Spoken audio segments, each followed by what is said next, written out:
बेला बेला चाहिँ आफ्नै लाइफ देखेर चाहिँ यस्तोसम्मको फ्रस्ट्रेट भइदो रहेछ। साला जे गरे पनि किन यार, जे गरे पनि हुँदैन भने यार। मलाई मात्र यस्तो हो कि सबजनालाई यस्तो अचम्म लाग्छ बेला बेलामा चाहिँ लाइफमा चाहिँ अब चाहिँ सिरियस हुन्छु, राम्रोसँगले गर्छु, अब चाहिँ त्यस्तो केयरलेस गर्दिनँ भनेर आफूले आफूलाई मोटिभेट गरिरहेको हुन्छ हरेक काम। तर म हरेकचोटि हरेक कुरामा फेल भइरहेको हुन्छु क्या। मैले गरेँ भने त केही पनि हुँदैन, किन हो क्या यस्तो यार? के मेरो भाग्य नै त्यस्तो हो जस्तो लाग्छ कि बेला बेला यस्तो झ्याउ लाग्छ यो भाग्य देखेर पनि।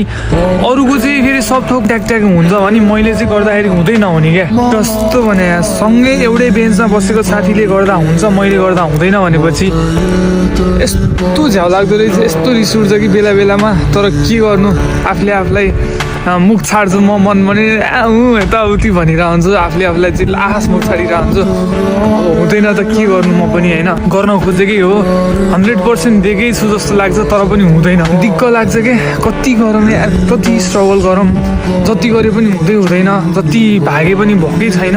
झन् जिन्दगीले थकाएको थकै छ, मसँग अप्सन छैन। चाहना त म राम्रो चाहन्छु, तर मसँग अप्सन नै छैन होइन। फेरि उठ्नै पर्यो होइन, फेरि दौडिनै पर्यो, फेरि हार खानै पर्यो, फेरि लाग्नै पर्यो त्यही बाटोमा होला कि भन्दै आशा चाहिँ मनमा कहिले पनि मर्या होइन। मनमा चाहिँ सधैँ आशा नै आशा, मनमा त आशा भइहाल्छ नि होइन, सबैलाई आशा त भइहाल्छ, तर पुरा चाहिँ भएको छैन।